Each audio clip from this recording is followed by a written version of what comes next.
It's easy to forget now, but just going back to this past summer, there had been endless discussion and debate, including right here on this program, about what to do with either Rickard Rakell or Bryan Rust. Funny how that's worked itself out. Good morning to you. Good Thursday morning. I'm Dejan Kovacevic of DK Pittsburgh Sports. This is Daily Shot of Penguins. It comes your way bright and early every weekday. If you're into football and or baseball, I also offer daily shots of Steelers and Pirates where you found this.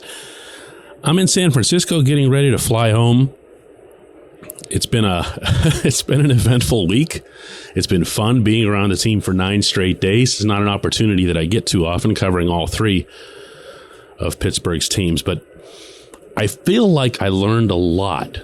And one of the things, might have been the only thing actually, that I'd set in motion before leaving Pittsburgh was that I really wanted to get to the bottom of what it is that's made Rakell and Rust seemingly so interchangeable. Because if you think about it, there's not a whole lot in that scenario that makes sense.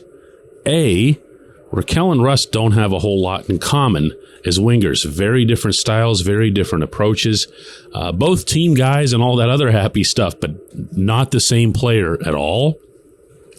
And B, it's not like Sid and Gino have a whole lot in common either, other than being iconic centermen. That's it. That's it. They don't play the same styles. They don't have the same needs. So after a practice earlier this week, I pulled aside Rakell and asked him about this, and he was so thoughtful on the subject that I want to play for you in its entirety the 2-minute answer, the 2-minute exchange that he and I had on this. I don't know. I mean, I think... I don't know either. That's why I'm asking. We're all just trying to, bring something good every game, and I think...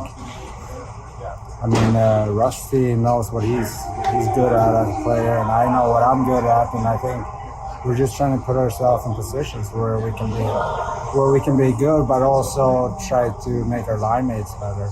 So I think for us, that's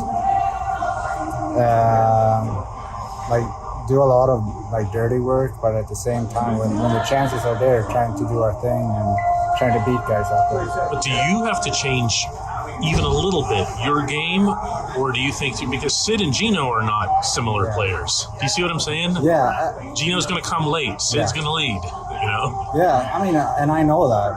And I think I changed my game a little bit depending on who I'm playing with. If I should play a little bit more give and go, or if I should create some more space, or give them more space. That's cycling with Sid, is what you're saying. Yeah, okay. And I know where he's going to be at all times. Right. When I get it in the offensive zone, and then where I want to go after I give him the puck. Whereas with Gino, I try to get a little bit more of a read, but at the same time, he can beat 3 players out there, and then I should try to be open or pick someone for him. Because he's so dangerous with the puck. So many. I mean, they're legends in their own ways, and I mean, try to make them do what they're the best at. But when I get the chance, bring what I got. Cause you got to do your thing too. Because that's going to help them more. Yeah, see what I mean? I mean, there's guys that you interview who will give you just whatever static answer first pops into their minds. And then there's something where you can tell that they've actually invested their own thought on the subject beforehand. And if you think about the nature of the way Mike Sullivan has used both of his top 2 right wingers, there's cause for that. But there's a couple of things that I want to underscore here, because I'm not going to be able to graft anything meaningful on top of what Rakell already just shared with you.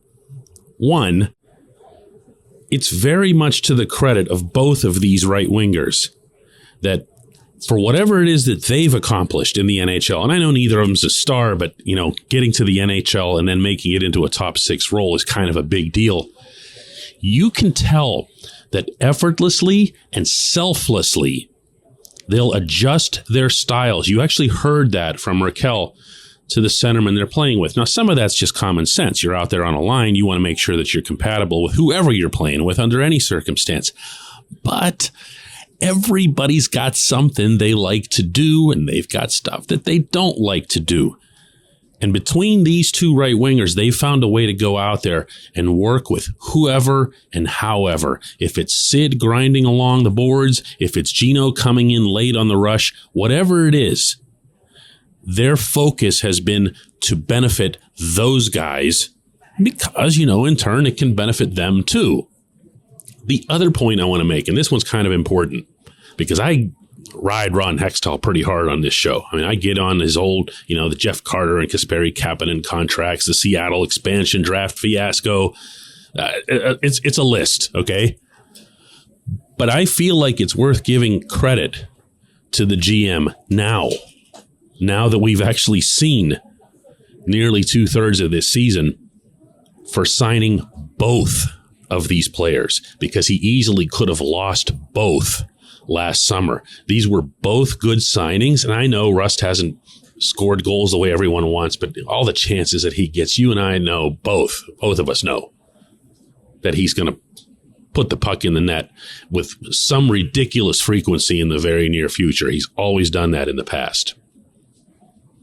But for Hextall to get both of these guys in the same summer, where he also had to keep Gino and Chris Letang, that's good work. That's good work. Now, if only he'd continued that good work and not done the Kapanen thing, he'd actually have see, here I go again. When we come back, J1Q.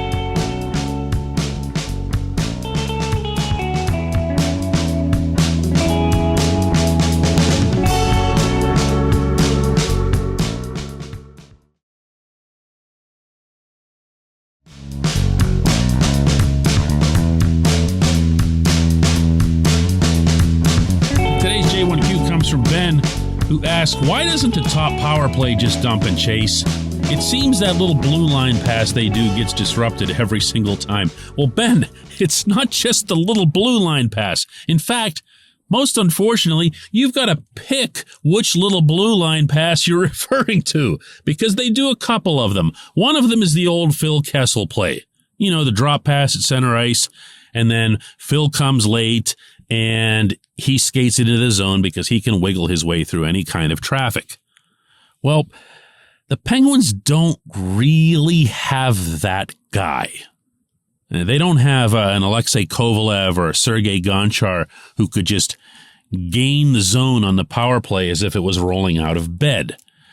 You can say, yeah, of course, well, you have Sidney Crosby and Evgeny Malkin, and that's true, but neither of them has ever really been cast in that specific role. And in fact, Gino, out of anybody, and obviously anything I say about Gino in the hockey sense comes with all due respect, but Gino's never been particularly sharp at that very specific skill. So the first thing that they need to clean up, Ben, and a lot of this was painfully evident, in particular in the game against Los Angeles, but also out here, I thought even to an extent in the games in Anaheim and in San Jose, they need to do that little drop pass of theirs a little bit further up ice. Because if you just drop it back, you're like your own blue line, they've done this, and they'll drop it back to the top of their own circles. Who are you fooling? Who are you pushing back? What's even the point of it? The idea is to force the opponent to kind of create their own flat-lined wall at their own blue line and then let your version of Phil navigate through the landmine. But if you're doing that all the way back at your own edge, you're just another body skating up the rink. The other component is once they get into the zone, meaning the crossing of the blue line, there's got to be something that they do in terms of pulling the parachute. Because what you see right now with the team is they'll cross the blue line and real quick move it over to Sid to the right, Gino to the left. And if the other team is still hovering close to that blue line where they were just milliseconds earlier, that's going to get picked off, and it's going to look really, really bad because it's going to be fired right back down to your own end. So there's got to be some kind of parachute to it. I would love to see For example, if whoever that is that you dish that puck to the side holds it for a second and someone else kind of curls around below the defenseman, even if it's just to the wall, you have an escape hatch. I don't see them doing a lot of that, mostly because they lose it right at the blue line. The other one, I mean, no one's going to want to hear this, just fire it in. You know, you really ought to be able to retrieve a puck in the National Hockey League with a man advantage. Just fire it in. Time your rush so that one of your 5 people is moving with some speed. Then fire it in. Guess who's going to get there first? Hint, it won't be the 4 guys facing you at the blue line. Really, really good question, Ben. I appreciate it. I appreciate everyone listening to Daily Shot of Penguins. We'll do another one of these tomorrow when I finally get home.